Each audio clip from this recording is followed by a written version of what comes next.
Hello everyone, welcome back to the channel. Last video में हमने spot and forward markets देखे थे, forward exchange rate देखा था। ये वीडियो में हम लोग फ्यूचर एंड ऑप्शंस कवर करेंगे।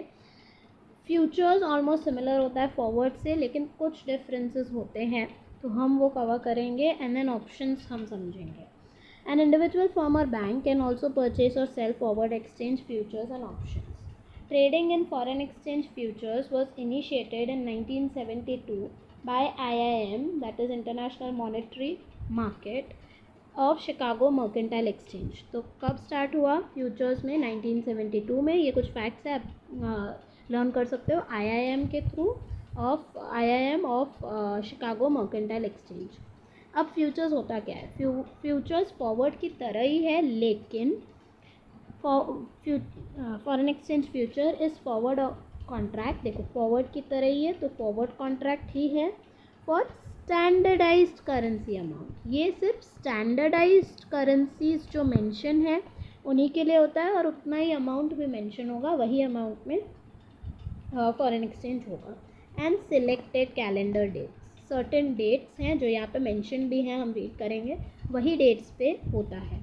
Traded on organized market, normally exchange market. The currency is traded, कौन से स्टैंडर्डाइज्ड करेंसी है? फॉरवर्ड जो एक्सचेंज था लास्ट वीडियो वाला, उसमें कोई स्टैंडर्डाइज इसी करेंसी में आपको एक्सचेंज करना है ऐसा नहीं था, लेकिन फ्यूचर मार्केट्स में देयर इज़ कंडीशन कि ये कुछ स्टैंडर्डाइज करेंसी होंगे, उसी में आप एक्सचेंज कर सकते हो। वो कौन सी स्टैंडर्डाइज करेंसी है? Japanese yen, Canadian dollar, British pound, Swiss franc, Australian dollar, Mexican peso and euro. IIM में कितना अमाउंट है? जैसे मैंने बोला, स्टैंडर्डाइज अमाउंट सिलेक्टेड है, वो अमाउंट यहाँ पे मेंशन्ड है। कौन से डेट्स हैं? IIM के अकॉर्डिंग हर कंपनी के अलग डेट्स होंगे, तो IIM के जो एक्सचेंज IIM ट्रेडिंग मार्केट है, उनके जो डेट्स हैं, ये स्पेसिफाइड डेट्स है 3rd Wednesday of March, June, September and December. इसी दिन पे एक्सचेंज होते हैं। देखो, फॉरवर्ड कॉन्ट्रैक्ट आप खरीद कभी भी सकते हो, लेकिन जो एक्चुअल ट्रांजैक्शन होगा वो इस दिन पे होगा। IIM इम्पोजेस अ डेली लिमिट। तो अभी आप फॉरवर्ड, जैसे फॉरवर्ड मार्केट में एक्सचेंज रेट फ्लक्चुएट होता है, वैसे यहाँ पे भी डेली फ्लक्चुएट होता है, लेकिन एक लिमिट सेट किया जाता है बाय IIM कि इतने लिमिट में ही फ्लक्चुएट होगा daily exchange rate. Buyers and sellers pay a brokerage commission, obviously commission pay करते हैं, एंड सिक्योरिटी डिपॉजिट या मार्जिन वो लोग देते हैं। अब डिफरेंस क्या क्या है? सबसे पहले डिफरेंस जो फॉरवर्ड एंड फ्यूचर मार्केट में है कि फ्यूचर मार्केट में आप सिर्फ फ्यू करेंसीज ही ट्रेड कर सकते हो, जो स्टैंडर्डाइज करेंसी है वही। Trade occurs in standardised contracts only. Standardise currency में कॉन्ट्रैक्ट्स आप बना सकते हो, हर एक करेंसी में नहीं। Few specific delivery date, delivery date जो होगा वो उन मेंशन्ड डेट्स पे ही होगा, जो यूनिवर्सल जो डेट्स मेंशन्ड है, जैसे यहाँ पे 3rd Wednesday of March, June, September and December था, उसी डेट पे डिलीवरी होगा। And subject to daily limits. Forward में कोई डेली लिमिट्स नहीं है, फ्यूचर में डेली लिमिट्स। एक्सचेंज रेट का जो फ्लक्चुएशन होता है, समझो एक्सचेंज रेट जो ऊपर नीचे होता है, ₹80 पर डॉलर से बढ़ता है, कभी कम होता है, डेली डिमांड एंड सप्लाई के बेसिस पे, तो उस पर एक लिमिट लगा दिया कि इससे ज़्यादा नहीं होना चाहिए। And trading takes place only in few geographical location. हर जगह पे नहीं होता है, थोड़े थोड़े जोग्राफिकल लोकेशंस पे ही होता है, स्पेसिफिक जगह पे ही होता है। Chicago, New York, London, Frankfurt and Singapore. Future contracts are usually for smaller amounts. ज़्यादा बड़े अमाउंट के लिए नहीं होता है, स्मॉलर अमाउंट्स के लिए होता है, इसी वजह से स्मॉल फर्म्स इसको ज़्यादा यूज़ करते हैं, लेकिन इनका जो एक्सपेंस है वो ज़्यादा होता है। जैसे मैंने कहा, कमीशन पे करना पड़ता है आपको, और एक सिक्योरिटी डिपॉजिट या मार्जिन, तो वो ज़्यादा एक्सपेंसिव होता है compare to forward. Future contract can also be sold at any time up until maturity on an organized future market, while the forward contracts cannot. देखो, मैं यहाँ पे ये नहीं कह रही हूँ कि डिलीवरी होगा। आप कॉन्ट्रैक्ट्स जो है वो एक दूसरे के साथ सेल या बाय कर सकते हो कि आप मेरा ये कॉन्ट्रैक्ट ले लो, लेकिन कॉन्ट्रैक्ट के अकॉर्डिंग जो डिलीवरी होगी एक्सचेंज रेट की, वो उस स्पेसिफाइड डेट पे होगी। तो आप एक कॉन्ट्रैक्ट किसी और को सेल कर सकते हो।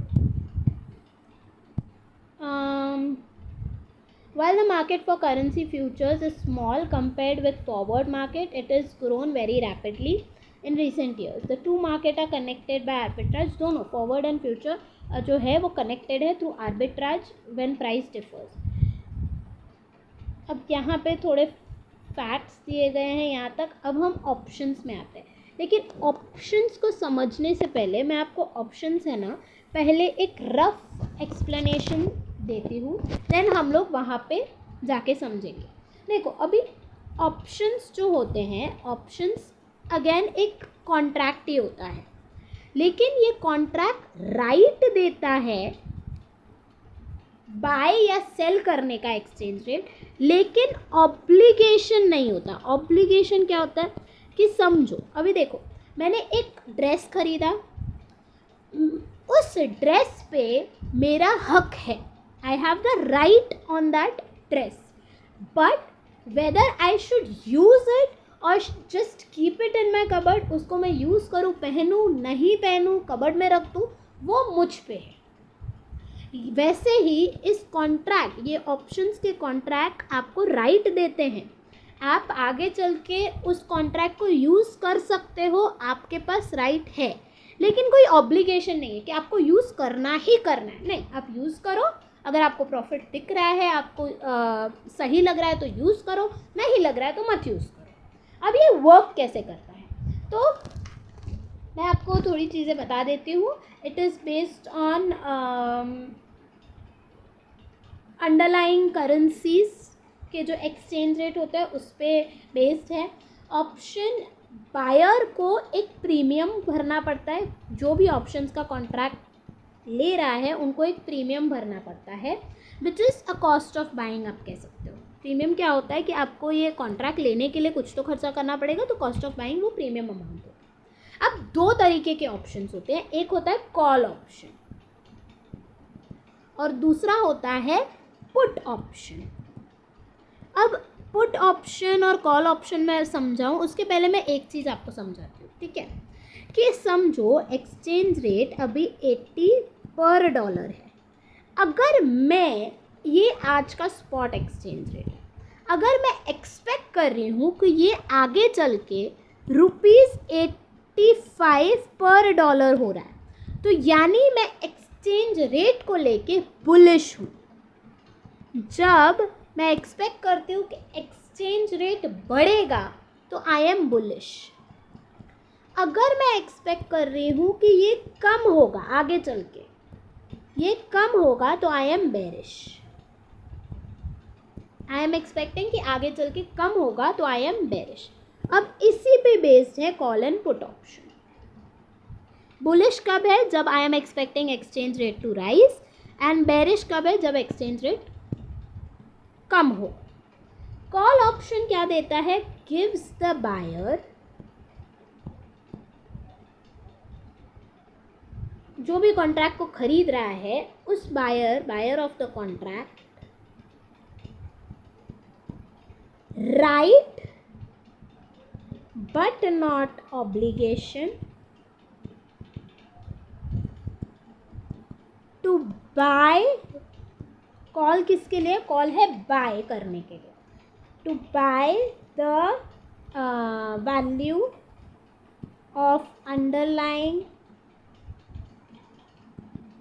करेंसी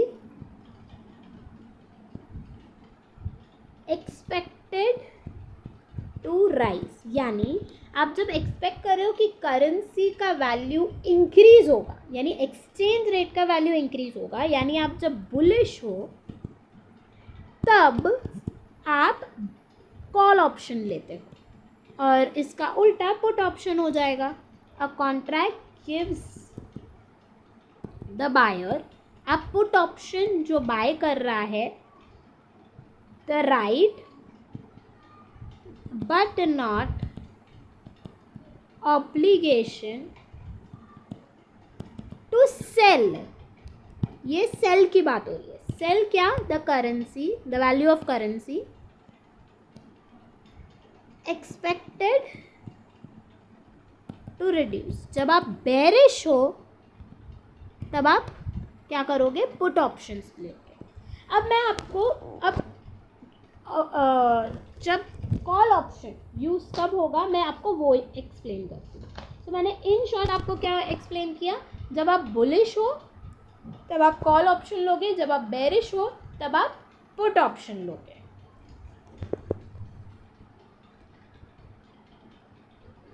अब देखो बुलिश के टाइम पे आप क्या बाय करोगे, आप बाय करोगे कॉल ऑप्शन या आप सेल करोगे पुट ऑप्शन. और बेरिश के टाइम पे आप बाय करोगे पुट ऑप्शन या सेल करोगे कॉल ऑप्शन.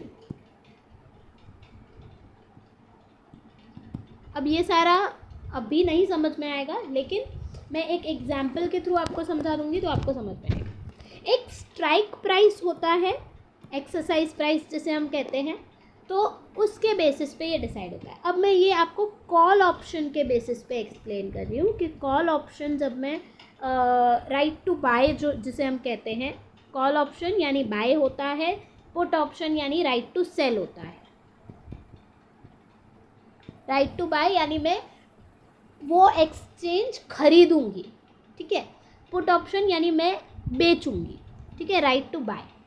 अब जब spot price is greater than strike price, strike price यानी जो हमारा एक्सरसाइज प्राइस है, जो हमने एक्सरसाइज प्राइस डिसाइड किया है, अगर spot price greater than strike price होता है, आपके स्ट्राइक प्राइस से ज़्यादा, जो आपने एक्सरसाइज प्राइस आपने जो डिसाइड किया है उससे ज़्यादा होता है, तब कॉल ऑप्शन आप यूज़ करोगे. देखो अब समझते हैं. आपने एक कॉल ऑप्शन खरीदा, आपने यानी एक कॉल ऑप्शन का कॉन्ट्रैक्ट साइन किया, ऐसे देख लो, कॉन्ट्रैक्ट साइन किया है. क्या कि मैं ये कॉन्ट्रैक्ट कॉल ऑप्शन के कॉन्ट्रैक्ट में क्या लिखूंगी कि मैं 100 यूरोज एट द रेट, ये मैं पूरा ही लिख लेती हूँ, एट रेट $25 खरीदूंगी. मैंने क्या कहा, मैंने कॉल ऑप्शन साइन किया है विच इज़ अ कॉन्ट्रैक्ट, जहाँ पे मैं बोल रही हूँ मैं 100 यूरोज एट द रेट 25 खरीदूंगी, ठीक है. ये जो 25 है ये मेरा स्ट्राइक प्राइस है. आगे इस ऑप्शन को खरीदने के लिए जो मेरा कॉस्ट लगा या जो मेरा प्रीमियम लगा, दैट इज़ $150, ठीक है. मुझे 150 रुपीज़ देने पड़े इस कॉन्ट्रैक्ट को खरीदने के लिए. अब आगे बढ़ते हैं.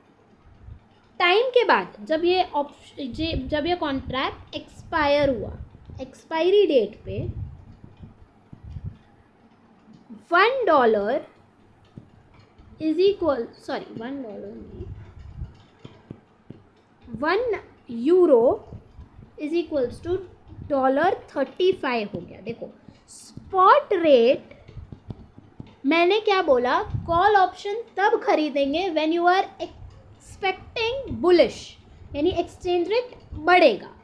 तो ये आपको दिख रहा है एक्सपायरी डेट समझो 3 मंथ्स है. हम ऐसे लेते हैं कि 3 मंथ्स के बाद आप एक्सपेक्ट कर रहे हो कि बढ़ेगा और ये बढ़ा है 35. तो आप क्या करोगे, आप एक्सरसाइज करोगे. क्या करोगे, आप बाय करोगे, आप एक्सरसाइज करोगे. क्या आपने बोला था कि मैं ये कॉन्ट्रैक्ट में आता हूँ कि मैं 100 यूरोज बाय करूँगा 25 पे, तो मैं बाय करूँगी 100 यूरोज मैं बाय करूँगी एट $25 पर यूरो. तो मेरा कितना हुआ पर यूरो $25. मैंने 100 यूरोज खरीदे हैं तो 2500 मेरा बाय किया है मैंने यूरोज. टोटल 2500 मेरा $2500 मुझे लगे. $2500 में मैंने 100 यूरोज खरीदे. अब मैं क्या करूँगी, स्पॉट मार्केट में $35 चल रहा है, जाके मैं सेल करूँगी स्पॉट मार्केट में. स्पॉट मार्केट में मैं 100 यूरोज, वही 100 यूरोज में सेल करूँगी. तो स्पॉट मार्केट में €1 का $35 मुझे मिल रहा है. तो मैं क्या करूँगी, 100 यूरोज में बेचूँगी तो $3500 मुझे मिलेंगे. मैंने क्या किया, मैंने एक ऑप्शन का कॉन्ट्रैक्ट लिया. कॉन्ट्रैक्ट कॉल ऑप्शन का था। कॉल तब आप लेते हो जब आप एक्सपेक्ट कर रहे हो कि फ्यूचर में एक्सचेंज रेट इंक्रीज़ होगा। आप बोलोगे कॉन्ट्रैक्ट के अकॉर्डिंग कि 3 महीने बाद मैं 100 यूरोज़ आपसे लूँगी एट $25 पर euro which is strike price. 150 मुझे कॉन्ट्रैक्ट खरीदने का चार्जेस लगा या कॉस्ट लगा। एक्सपायरी डेट में $35 प्राइस हो गया। अब मैं क्या करूँगी, मैं वो कॉन्ट्रैक्ट को यूज़ करूँगी और 100 यूरोज़ खरीदूँगी। 100 यूरोज़ जब मैं ख़रीदती हूँ तो मुझे टोटल अमाउंट $2500 लगते हैं। मैं वो देती हूँ, $2500 मैं देती हूँ, मुझे 100 यूरोज़ मिलते हैं क्योंकि मैंने उस कॉन्ट्रैक्ट को यूज़ किया। अब मैं स्पॉट मार्केट में जाती हूँ और वो 100 यूरोज़ दूँगी, मुझे $3500 मिलेंगे क्योंकि स्पॉट मार्केट में $35 पर यूरो है, तो मुझे $3500 मिलेंगे। प्रॉफिट कितने का हुआ? प्रॉफिट हुआ $1000 का। लेकिन ये एक्चुअल प्रॉफिट नहीं है, ये प्रॉफिट हुआ, लेकिन नेट प्रॉफिट क्या होगा? आपने $1000 कमा दिया माइनस आपने प्रीमियम भी तो भरा था, 150 आपका प्रीमियम होगा, तो इन टोटल 850 आपका क्या हो गया? 850 आपका नेट प्रॉफिट हो। अब एक चीज़ और समझ लेते हैं कि समझो आपने एक्सपेक्ट तो किया कि मैं आपसे ये यूरो खरीदूंगी at 25। I bought this contract but I expected, ये मैंने कॉन्ट्रैक्ट खरीदा कि ये एक्सचेंज रेट बढ़ेगा। व्हाट इफ एक्सचेंज रेट 20 हो गया? तो मैं ये कॉन्ट्रैक्ट को यूज़ नहीं करूँगी। मैं क्या करूँगी? कॉन्ट्रैक्ट को नहीं यूज़ करूँगी, 25 पे ना खरीद के मैं स्पॉट एक्सचेंज रेट पे खरीदूँगी। सो यही चीज़ होती है कि ऑब्लिगेशन नहीं है यूज़ करने का, ठीक है। तो ये मैंने इन शॉर्ट आपको एक्सप्लेन कर दिया है। तो फॉर कॉल बायर, जिसने भी कॉल ऑप्शन को बाय किया था, for call buyer currency increase that is spot price after 3 months, अगर spot price is greater than strike price तो प्रॉफिट होगा। बट इफ अगर spot price is less than strike price, जैसे मैंने 20 बोला स्ट्राइक प्राइस, तो buyer will not exercise the call option and उसका loss कितना होगा? ऑब्वियसली लॉस होगा $150 का, जो प्रीमियम उसने खरीदा था उस कॉन्ट्रैक्ट को लेने के, तो वो एक लॉस हो जाएगा, वो एक्सरसाइज नहीं करेगा। जैसे मैंने कहा वो ड्रेस मैंने जो खरीदी है, समझो मैंने 150 रुपीज़ में खरीदी है, मैं उसको यूज़ नहीं कर रही हूँ, कवर्ट में रख रही हूँ, तो वो 150 मेरा लॉस होगा। यूज़ किया कब? जब spot price greater than strike price होगी, जब spot price less than strike price होगी तो वो यूज़ नहीं करेगा। तो यही चीज़ है, आपको राइट है यूज़ करने का, लेकिन ऑब्लिगेशन नहीं है कि आप करो ही करो यूज़, नहीं, ऑब्लिगेशन नहीं है। अब कॉल का सेलर जो होगा, अब मैं बाय कर रही हूँ ना, मैंने यहाँ पे $25 पे 100 यूरोज़ जिसके साथ मैंने कॉन्ट्रैक्ट साइन की, वो सेलर होगा, कॉल का सेलर होगा। तो जो कॉल का सेलर होगा या राइटर जिसे हम कहते हैं, जो ये मुझे $100 यूरोज़ $25 पे देगा, वो कॉल सेलर या कॉल राइटर कहलाएगा। वो क्या करेगा? If spot price is greater than strike price, अब देखो जब spot price greater than strike price है तो ऑब्वियसली कॉल बायर यूज़ करेगा कॉल ऑप्शन को। मेरे पास जब मैं सेलर हूँ तो मुझे रेडी होना पड़ेगा देने के लिए, क्योंकि हम कॉन्ट्रैक्ट में आए थे। तो इनका क्या हो जाएगा? इनका लॉस हो जाएगा। लॉस कितना? इक्विवेलेंट टू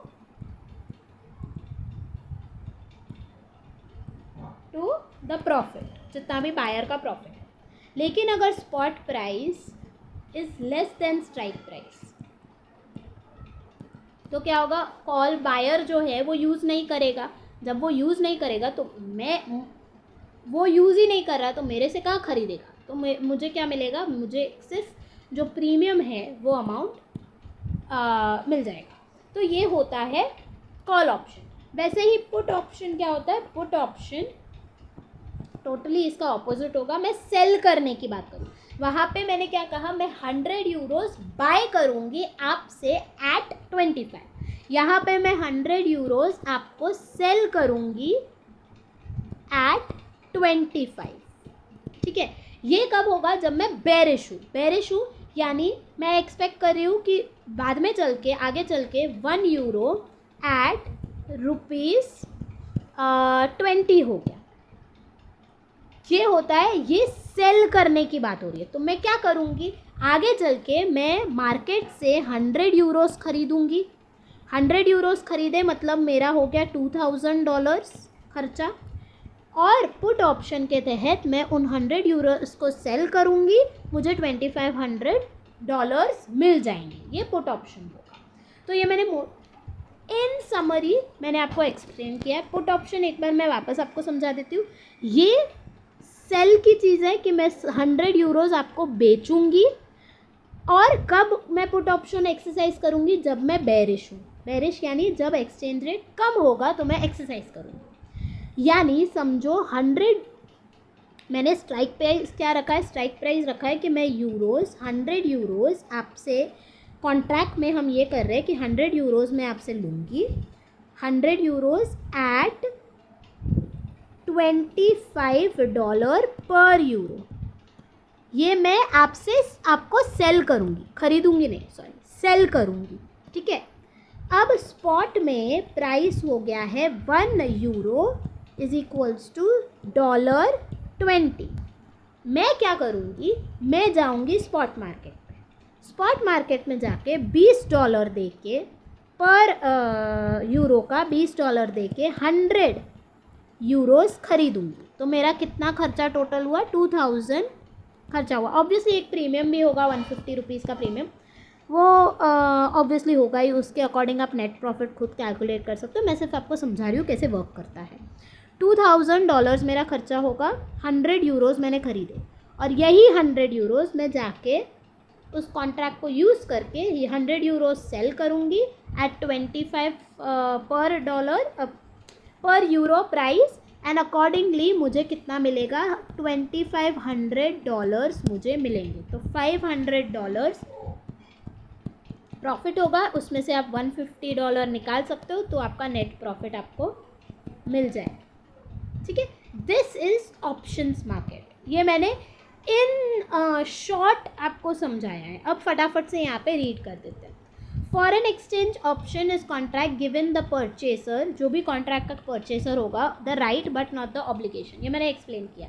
टू बाय यानी मैं जब खरीद रही हूँ, फर्स्ट वाला केस कॉल ऑप्शन, बाय करने को कॉल ऑप्शन कहते हैं, एंड सेल करने को पुट ऑप्शन कहते हैं। स्टैंडर्डाइज्ड अमाउंट, जैसे 100 यूरोज़ मैं आपसे खरीदूँगी, 200 यूरोज़ में खरीदूँगी या सेल करूँगी, वो अमाउंट आप ऑफ ट्रेडेड करेंसी, जो भी ट्रेडेड करेंसी होगा उसका अमाउंट आप मेंशन करोगे। ऑन अ स्टेटेड डेट, आप डेट भी बता दोगे, और at any time before a stated date, आप उससे पहले भी कर सकते हो। अब स्टेटेड डेट, यूरोपियन ऑप्शन में स्टेटेड डेट डिसाइडेड होता है। अमेरिकन ऑप्शन अगर आप ले रहे हो तो उसमें स्टेटेड डेज के पहले भी आप कर सकते हो। And a stated price, strike price या एक्सरसाइज प्राइस, जैसे हमारा 25 था फर्स्ट केस में। Foreign exchange options are in standardize size equal to those of future IIM contract. The buyer of the option has the choice to purchase or forgo the purchase if it turns out to be unprofitable. जैसे मैंने कहा, unprofitable होगा तो वो use नहीं करेगा उस contract को, तो उसके ऊपर, बायर के ऊपर चॉइस होता है। सेलर जो है, जो ये कॉन्ट्रैक्ट साइन कर रहा है, जो सेलर है, अगर समझो कॉल ऑप्शन कोई खरीद रहा है तो मैं सेलर हूँ, तो मुझ पे कोई ऐसे ऑप्शन नहीं है। अगर उसने यूज़ किया तो मुझे देना पड़ेगा। However, must fulfill the contract if buyer so desires. The buyer pays the seller a premium. Seller को प्रीमियम देता है। मैंने आपको कहा अगर यूज़ नहीं करेगा तो उसको वो प्रीमियम अमाउंट का प्रॉफिट 150 यूरोज उसके पास आ जाएगा। The option price ranging from 1 to 5% of the contract value for the privilege when he or she enters the contract. About $207 billion of currency options were outstanding, तो ये एक fact दे दिया है. In contrast neither forward contract nor futures are options, तो forward contract को या futures को आप ऑप्शंस नहीं कहते. Although forward contracts can be revised, thus options are less flexible than forward contract, but in some cases they okay, थोड़ा explanation दे दिया, आप रीड कर सकते हो. नेक्स्ट वीडियो में मैं हेजिंग एंड स्पेकुलेशन आपको एक्सप्लेन करूँगी, एंड फॉरेन एक्सचेंज रिस्क क्या क्या होते हैं, रिस्क के बेसिस पे हेजिंग स्पेकुलेशन होता है, तो वो मैं आपको एक्सप्लेन करूँगी. इफ़ आपको वेरी इंपॉर्टेंट ये जो ऑप्शंस है मैं आपको कह देती हूँ, ये ऑप्शंस एक ही बार में आपको समझ में नहीं आएगा. आप 2-3 बार एटलीस्ट वीडियो को देखना, और जो मैंने ऑप्शंस के एक्सप्लेनेशन के लिए मैंने वो पूरा समझाया कैसे यूज़ होगा, कॉल ऑप्शन के को एग्जांपल लेके आप उसको अच्छे से देखो, खुद समझो, और फिर उसको समझने के बाद आपको ऑप्शंस अच्छे से समझ में आएगा. सो अगर आपको समझ में आ जाता है बहुत अच्छी बात है. ऑब्वियसली आप 2-3 बार अगर वीडियो को देखोगे बार बार तो आपको समझ में आ ही जाएगा, तो आप एक लाइक ज़रूर दे देना वीडियो पे. एंड येस, कमेंट पे ज़रूर बताइएगा कि आपको बहुत अच्छे से समझ में आ गया है, तो आप कमेंट ज़रूर कीजिएगा. अगर आप न्यू हो चैनल पे तो सब्सक्राइब कर दीजिए, and do share the videos with your classmates and friends. Thank you.